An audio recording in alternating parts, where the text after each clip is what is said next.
Hello दोस्तों, आज के इस पॉडकास्ट में हम बात करने वाले हैं ग्रोथ इन्वेस्टिंग और वैल्यू इन्वेस्टिंग के बारे में। ये दोनों स्ट्रेटजी किसी भी इन्वेस्टर को काफ़ी अच्छे रिटर्न्स दे सकती हैं अगर इन स्ट्रेटजीज़ को काफ़ी अच्छे तरीके से इम्प्लीमेंट किया जाए। पर इम्प्लीमेंट करने से पहले हम जानने की कोशिश करते हैं कि दोनों स्ट्रेटजीज़ क्या हैं, दोनों में बेसिक डिफरेंसेस क्या हैं और इन दोनों स्ट्रेटजीज़ को कैसे यूज करें ताकि हमें बेस्ट से बेस्ट रिजल्ट्स मिल सकें और मेरी इन्वेस्टिंग स्टाइल्स क्या है। तो स्टार्ट करते हैं इस पॉडकास्ट को। ग्रोथ इन्वेस्टिंग वो इन्वेस्टिंग स्टाइल है जिसमें कि करंटली जो ग्रोइंग कंपनीज हैं, जो आउट परफॉर्म कर रही हैं मार्केट में, उनमें इन्वेस्ट किया जाता है। ग्रोथ स्टॉक्स और ग्रोथ कंपनीज ऐसी कंपनीज होती हैं जिनकी की अर्निंग्स लगातार बढ़ती जा रही हैं और जिनका की जो गेंस हैं अर्निंग्स में वो बेटर देन एवरेज हैं मार्केट के कंपैरिजन में। इसलिए ऐसी कंपनियों में हर कोई चाहता है कि इन्वेस्ट किया जाए। इसलिए इन कंपनीज़ का पी रेशियो जो होता है, प्राइस टू अर्निंग रेशियो, वो भी काफ़ी हाई होता है। पर इन्वेस्टर्स को यहाँ पे एक चीज़ का ध्यान रखना चाहिए कि पास्ट परफॉर्मेंस किसी भी कंपनी का ये गारंटी नहीं देता है कि फ्यूचर में भी वो कंपनी अच्छा परफॉर्म करेगी। अब बात करते हैं कि वो कौन से कैरेक्टरिस्टिक्स हैं जिनके के ज़रिए हम किसी भी ग्रोथ स्टॉक्स को आइडेंटिफाई कर सकते हैं और उसमें इन्वेस्ट कर सकते हैं। दरअसल ग्रोथ स्टॉक्स का जो प्राइस होता है वो लगभग काफ़ी ज़्यादा होता है ब्रॉडर मार्केट के कंपैरिजन में। इसका मतलब ये हुआ कि ज़्यादातर इन्वेस्टर ये सोचते हैं कि ये कंपनी ने अभी तक काफ़ी अच्छा अर्निंग्स दी हैं, काफ़ी अच्छा प्रॉफिट्स दिए हैं और ये कंपनी आने वाले समय में फ्यूचर में भी काफ़ी अच्छे रिटर्न्स देगी, काफ़ी अच्छी ग्रोथ देगी, प्रॉफिट देगी। इसलिए इस कंपनी में हर कोई इन्वेस्ट करना चाहता है, जिससे कि इन कंपनी का जो पी रेशियो होता है वो काफ़ी हाई होता है।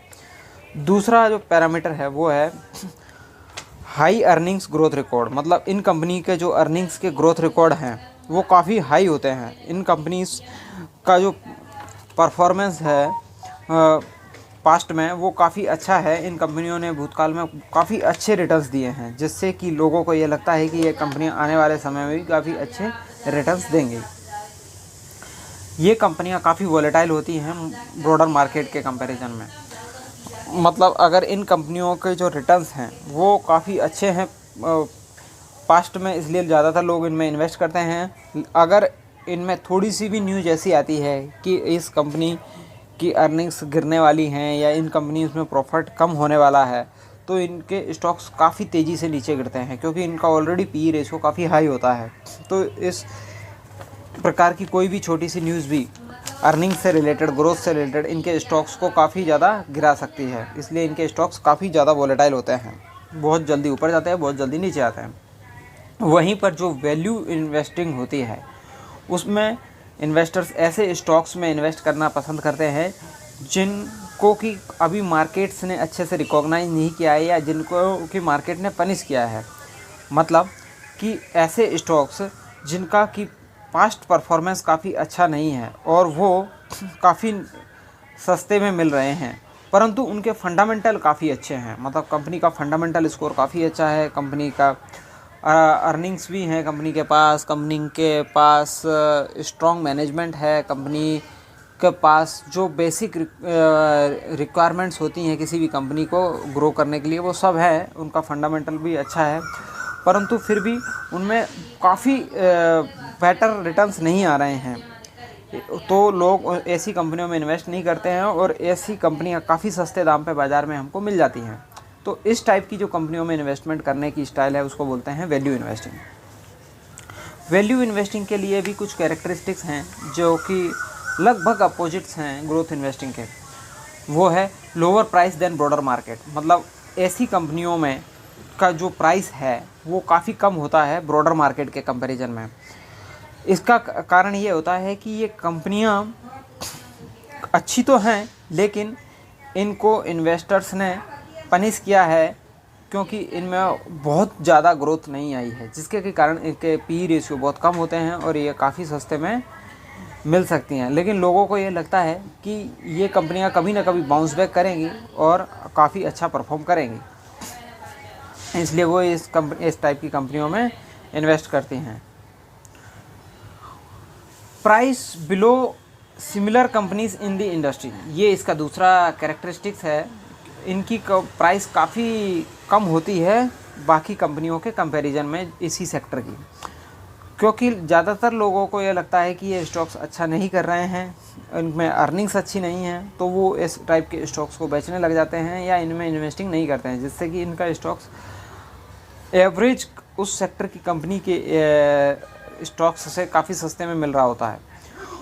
इसका कोई भी कारण हो सकता है कि उनकी अर्निंग्स अच्छी नहीं आई हैं, जो अपन ने एक्सपेक्ट किया था उस हिसाब से अर्निंग नहीं आई हैं, या इन कंपनियों की पब्लिसिटी कुछ ख़राब हो गई है, कोई नेगेटिव मार्केट में न्यूज़ है, या कोई लीगल प्रॉब्लम है, कोई सरकार से उलझन चल रही है, या कोई और लीगल प्रॉब्लम चल रही है, जिसके के कारण इन्वेस्टर्स इस कंपनियों में अपना स्टेक बेचने लग जाते हैं और इनके स्टॉक्स काफ़ी सस्ते में मिलने लग जाते हैं।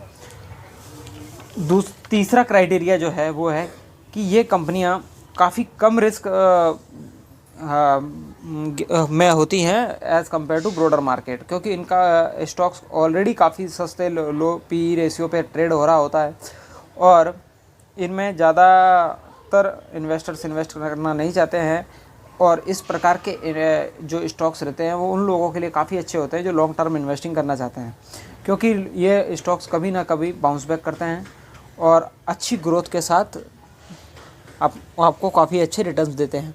यहाँ पे भी दोस्तों एक बात का ध्यान रखने चाहिए कि ये एक गारंटी नहीं है कि कोई भी कंपनी जो कि अभी काफ़ी अच्छे रिटर्न्स नहीं दे पा रही है तो वो फ्यूचर में काफ़ी अच्छे रिटर्न्स दे देगी।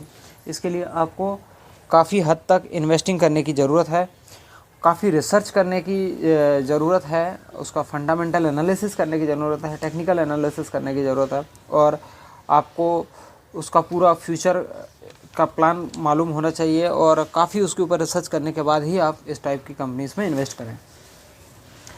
अब बात करते हैं कि इन दोनों स्ट्रेटजीज़ में से बेस्ट स्ट्रेटजी कौन सी है और उस स्ट्रेटजी को कैसे इम्प्लीमेंट किया जा सके।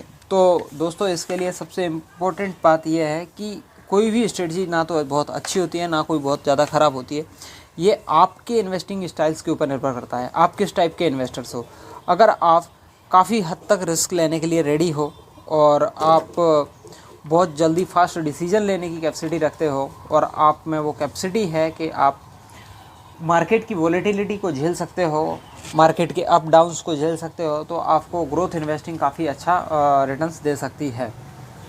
वहीं पर अगर आपको वॉलेटिलिटी से काफ़ी डर लगता है मगर आपका फंडामेंटल एनालिसिस काफ़ी स्ट्रॉन्ग हो, आप हिडन जेम्स को ढूंढ सकते हो, क्योंकि मार्केट्स में काफ़ी कंपनियां लिस्टेड होती हैं, तो आपको उन सारी कंपनियों में से आपको ऐसी कंपनियां छांटनी हैं कि जिनका फंडामेंटल काफ़ी अच्छा है, फिर भी उसको मार्केट ने पनिश कर रखा है उसके अच्छे रिटर्न्स उनमें नहीं आने के कारण या किसी और लीगल प्रॉब्लम के कारण, और वो काफ़ी सस्ते में आपको मिल रही है, तो आप उसको इन्वेस्ट करके लॉन्ग टर्म में अच्छा पैसा कमा सकते हो। इस प्रकार इन्वेस्टिंग स्टाइल्स आपके ऊपर निर्भर करता है कि आप किस टाइप के पर्सन हो, आप किस टाइप के इन्वेस्टर्स हो और किस टाइप आपका इन्वेस्ट करते हो। मैक्सिमम लोग दोनों टाइप की स्ट्रेटजीज़ फॉलो करते हैं या दोनों को कंबाइन करके अपना ही स्ट्रेटजीज़ बनाते हैं। हर पर्सन की इन्वेस्टिंग स्टाइल अलग अलग होती है, क्योंकि इन्वेस्टिंग कोई साइंस नहीं है दोस्तों जो कि पर्टिकुलर कोई एक फार्मूला के बेस पे या कोई एक लॉजिक के बेस पे आप डिसाइड कर सको और सेम इन्वेस्टिंग स्टाइल को आप फॉलो करते सको। इन्वेस्टिंग एक आर्ट है जिसमें कि आपको अपना भी अपने लॉजिक्स खुद बनाने पड़ते हैं, अपनी स्ट्रेटजीज़ खुद बनानी पड़ती हैं, अपनी इन्वेस्टिंग स्टाइल्स खुद बनानी पड़ती है और उसके फॉलो करके आप अच्छे रिटर्न्स प्राप्त कर सकते हो। मार्केट में अधिकतर ऐसा देखा गया है कि मार्केट में लॉन्ग टर्म में वो लोग ज़्यादा पैसा नहीं कमाते जिनका कि IQ लेवल हाई है, जबकि वो लोग ज़्यादा पैसा कमाते हैं जो कि मार्केट की वॉलेटिलिटी को झेल सकते हैं, जिनके की पास अच्छी लॉजिकल थिंकिंग है, जो अच्छे से एनालिसिस कर सकते हैं, फंडामेंटल एनालिसिस कर सकते हैं, टेक्निकल एनालिसिस कर सकते हैं, मार्केट की वॉलेटिलिटी को झेल सकते हैं और अच्छी रिसर्च करके किसी स्टॉक्स में फ्यूचर में अच्छे रिटर्न्स प्राप्त कर लेते हैं। दोनों स्ट्रेटजीज़ में कुछ बेसिक पैरामीटर्स के हिसाब से जो अंतर है वो आपको बताने की कोशिश करते हैं। तो अगर वैल्यू इन्वेस्टिंग और ग्रोथ इन्वेस्टिंग को प्राइस के हिसाब से अगर देखा जाए तो वैल्यू इन्वेस्टिंग के जो स्टॉक्स रहते हैं वो करंटली अंडर वैल्यूड रहते हैं, वहीं पर जो ग्रोथ स्टॉक्स रहते हैं वो करंटली ओवर वैल्यूड रहते हैं। अगर पी रेशियो के हिसाब से देखा जाए तो वैल्यू इन्वेस्टिंग के जो स्टॉक्स रहते हैं उनका पी रेशियो काफ़ी कम रहता है, वहीं पे ग्रोथ इन्वेस्टिंग के जो स्टॉक्स रहते हैं उनका पी रेशियो काफ़ी हाई रहता है। अगर डिविडेंड की बात की जाए तो वैल्यू इन्वेस्टिंग के जो स्टॉक्स रहते हैं उनकी डिविडेंड वो काफ़ी अच्छा देते हैं, इसलिए उनकी डिविडेंड यील्ड काफ़ी हाई रहती है। वहीं पे ग्रोथ स्टॉक्स जो रहते हैं वो डिविडेंड बहुत कम देते हैं या नहीं देते, जिसके कारण कि उनकी डिविडेंड यील्ड या तो बहुत कम होती है या फिर बिल्कुल नहीं होती। वहीं पर रिस्क की अगर बात की जाए तो वैल्यू इन्वेस्टिंग स्टाइल में अगर आप इन्वेस्ट करते हो तो आपके पास हमेशा रिस्क ये रहती है कि आपने जैसा सोचा हो वैसा फ्यूचर में कंपनी ग्रोथ नहीं करेगी और आपको जो आपने सोचा था जितने आपको रिटर्न चाहिए थे वो रिटर्न आपको नहीं मिलेंगे। वहीं पर अगर ग्रोथ इन्वेस्टिंग अगर आप फॉलो करते हैं तो आपके साथ हमेशा ये रिस्क रहती है कि आपने जिस स्टॉक्स में इन्वेस्ट किया है उनमें वॉलेटिलिटी काफ़ी हाई रहेगी, मार्केट बहुत जल्दी ऊपर जाएगा, बहुत जल्दी नीचे आएगा, अर्निंग्स में थोड़ा सा भी फॉल हुआ तो स्टॉक्स में काफ़ी ज़्यादा फॉल होगा, इसलिए वॉलेटिलिटी काफ़ी ज़्यादा रहती है।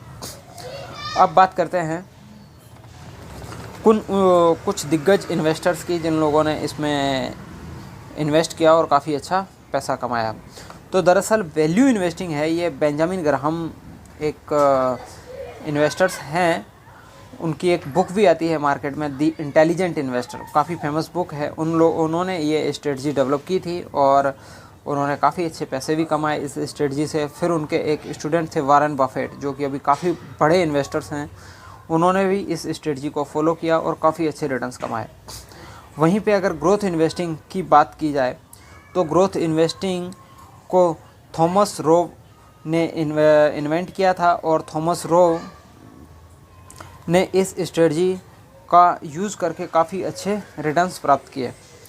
तो दोस्तों आज हमने सीखा वैल्यू इन्वेस्टिंग क्या होती है, ग्रोथ इन्वेस्टिंग क्या होती है और उनमें क्या अंतर रहता है और कौन से वो पैरामीटर्स हैं, रेशियोज़ हैं जिनसे कि हम दोनों टाइप की इन्वेस्टिंग्स के लिए स्टॉक्स आइडेंटिफाई कर सकते हैं। अब बात करते हैं कि मैं कौन सी स्ट्रेटजी फॉलो करता हूं। तो दरअसल दोस्तों मैं दोनों को कंबाइन करके अपनी एक स्ट्रेटजी डेवलप करता हूं और उस स्ट्रेटजी से ही इन्वेस्ट करता हूं और कोशिश करता हूं अच्छे से अच्छे रिटर्न्स प्राप्त करने के लिए। आप भी अगर अपनी कोई स्ट्रेटजी डेवलप करना चाहते हैं तो अपनी एक खुद की एनालिसिस कीजिए, आप किसी की टिप्स और ट्रिक्स पे बिलीव ना कीजिए। एजुकेशन पर्पस के लिए आप किसी को फॉलो कर सकते हो, किसी की से सीख सकते हो, पर तो इन्वेस्टिंग के लिए किसी को फॉलो नहीं करना है। इन्वेस्टिंग आपको खुद अपनी एनालिसिस से डेवलप करनी है और अगर आपका कोई सलाहकार है, कोई प्रोफेशनल सलाहकार है तो आप उससे सलाह ले सकते हैं, लेकिन पैसा आपका है, रिस्क आपकी है, अर्निंग्स भी आपकी होंगी, प्रॉफिट भी आपके होंगे, इसलिए स्ट्रेटजी भी डेवलप करना आपको ही पड़ेगा। आप दोनों स्ट्रेटजीज़ को कंबाइन करके मार्केट में कुछ अंडर वैल्यूड स्टॉक्स आइडेंटिफाई कर सकते हैं और उनमें भी इन्वेस्ट कर सकते हैं। साथ के साथ में आपको ध्यान रखना चाहिए कि ग्रोविंग जो कंपनियां होती हैं जो कि काफ़ी अच्छा परफॉर्म कर रही हैं करंटली, आपको उनमें भी इन्वेस्ट करना चाहिए ताकि उनका जो पोटेंशियल है कि वो आपको जो रिटर्न्स दे सकती हैं वो आप मिस ना करो। बहुत सी बारी हमने ये देखा है कि ग्रोविंग स्टॉक्स फ्यूचर में जाके मल्टीबैगर्स बन जाते हैं, तो आप ऐसी कंपनियों में भी इन्वेस्ट करके अपने काफ़ी अच्छे रिटर्न्स ले सकते हो। अगर आपको मार्केट की वॉलेटिलिटी से फिर भी डर लगता है और आपको नहीं समझ में आता है कि आपको वैल्यू इन्वेस्टिंग करना है, ग्रोथ इन्वेस्टिंग करना है या कौन सी स्ट्रेटजी फॉलो करें और किस टाइप की इन्वेस्टिंग करें, तो दोस्तों उस केस में आपके साथ सबसे बेस्ट रहेगा कि आप स्टॉक से दूर रहें। या तो आप म्यूचुअल फंड्स के ज़रिए SIP मोड में मार्केट में इन्वेस्ट करें या फिर आप इंडेक्स फंड में इन्वेस्ट करें या ETF के ज़रिए इंडेक्स में इन्वेस्ट करें। अगर आप ETF के ज़रिए इंडेक्स में इन्वेस्ट करते हैं तो उससे आपको मार्केट की वॉलेटिलिटी से ज़्यादा फ़र्क नहीं पड़ता है, आपको मार्केट का जो एवरेज रिटर्न है वो आपको हमेशा मिलता रहेगा और उसके ज़रिए कि आप काफ़ी अच्छा रिटर्न कमा सकते हो। अगर आप वो रिस्क भी नहीं लेना चाहते हैं तो फिर आपको मेरी पर्सनल स्ट्रेटजी है 25 25 25 25। मतलब आपको 25% पैसा इक्विटी ETFs में इन्वेस्ट करना चाहिए, जिसमें कि आप निफ्टी 20 में इन्वेस्ट कर सकते हो, बैंक 20 में इन्वेस्ट कर सकते हो, IT 20 में इन्वेस्ट कर सकते हो। इस प्रकार आप किसी भी ETF में इन्वेस्ट कर सकते हो। बेटर रहेगा आप निफ्टी 50 या नेक्स्ट निफ्टी 50 के ETFs में इन्वेस्ट करें, और नेक्स्ट 25 जो आपका पैसा है वो आप गोल्ड में इन्वेस्ट करें, सिल्वर में इन्वेस्ट करें, क्योंकि ये वैल्यूएबल मेटल्स हैं और ये भी काफ़ी अच्छा परफॉर्म करती हैं। उसके बाद जो नेक्स्ट 25% पैसा है वो आप किसी और कंट्री के ETFs में इन्वेस्ट करें, ताकि आप अगर अपने देश में कुछ इकोनॉमिक स्लो डाउन आता है तो दूसरी कंट्रीज़ की जो ग्रोथ है उसका प्रॉफिट आप ले सकें। तो अगर हम बात करते हैं इंडिया की, तो अभी इंडिया में अगर आप निफ्टी 15 में इन्वेस्ट करते हैं तो आप इसके साथ साथ अपना कुछ पैसा US इकोनॉमी में इन्वेस्ट कर सकते हो। तो उसके लिए भी इंडियन एक्सचेंजेस पे काफ़ी ETF ट्रेड होते हैं जो कि आपको अपॉर्चुनिटी देते हैं US में इन्वेस्ट करने के लिए, जैसे कि MON 100 है। इस प्रकार के ETFs के ज़रिए आप इन्वेस्ट करके US इकोनॉमी में भी इन्वेस्ट कर सकते हैं। अगला ऑप्शन है आपके पास कि आप किसी दूसरे इंस्ट्रूमेंट में इन्वेस्ट कीजिए जहाँ से आपको अच्छा रिटर्न मिल सके। तो आप उसके लिए रियल इस्टेट में इन्वेस्ट कर सकते हैं। अभी आप बोलोगे कि रियल इस्टेट में इन्वेस्ट करने के लिए तो मेरे को 40-50 लाख 60 लाख रुपए चाहिए, तो और इतना अमाउंट हमारे पास नहीं है। तो उसके लिए दोस्तों कुछ मार्केट में रीट्स होती हैं, रियल इस्टेट इन्वेस्टमेंट प्लान्स होते हैं।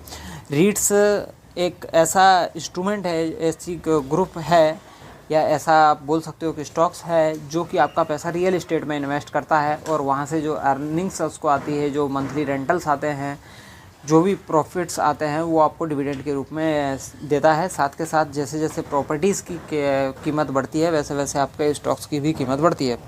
तो इंडिया में अभी 3 रीट्स काफ़ी फेमस है और काफ़ी अच्छा परफॉर्म कर रही हैं। तो वो है एम्बेसी, बायरेट और माइंड स्पेस। तो आप इसके ज़रिए रियल इस्टेट में भी इन्वेस्ट कर सकते हो। आप अगर ज़्यादा रिस्क लेने वाले पर्सन हैं तो आप अपने पूरे इन्वेस्टमेंट का 1-आधा% बिटकॉइंस में भी इन्वेस्ट कर सकते हैं, क्रिप्टो करेंसी में भी इन्वेस्ट कर सकते हैं। लेकिन याद रखें कि क्रिप्टो करेंसी और बिटकॉइन में इन्वेस्टिंग काफ़ी रिस्की होती है, क्योंकि इसका प्राइस है वो किसी फिजिकल चीज़ के साथ नहीं कैरी होता है। जैसे कि कोई भी स्टॉक का प्राइस वो कंपनी के परफॉर्मेंस के साथ मूव करता है। अगर कंपनी ग्रो करेगी तो स्टॉक की प्राइस भी अप्रिशिएट होते हैं। जैसे कि गोल्ड के जो ETFs हैं उनका प्राइस गोल्ड के साथ लिंक होता है। अगर जो मार्केट में डोमेस्टिक गोल्ड की कीमत बढ़ती है तो गोल्ड के ETF की भी कीमत बढ़ती है। ऐसे बिटकॉइन या और किसी क्रिप्टो करेंसी का कोई लिंक नहीं रहता है किसी फिजिकल चीज़ के साथ, इसलिए वो और ज़्यादा वोलेटाइल होते हैं। तो आप में उनमें इन्वेस्ट करने से पहले आपको अपनी रिस्क प्रोफाइल में पता होना चाहिए और आप कितनी रिस्क ले सकते हो, उस हिसाब से ही आपको उसमें इन्वेस्ट करना चाहिए। तो दोस्तों आज हमने सीखा इन्वेस्टिंग की 2 बेहतरीन स्ट्रेटजीज़ के बारे में। वो है वैल्यू इन्वेस्टिंग और ग्रोथ इन्वेस्टिंग, और उन दोनों को कैसे यूज कर सकते हैं आप, और दोनों में बेसिक डिफरेंसेस क्या होते हैं। अगर आपको ये पॉडकास्ट पसंद आया हो तो अपने दोस्तों के साथ शेयर करें और उनको भी उनके करियर में आगे बढ़ने में मदद करें। धन्यवाद दोस्तों, फिर मिलते हैं किसी नए पॉडकास्ट के साथ, किसी नई जानकारी के साथ।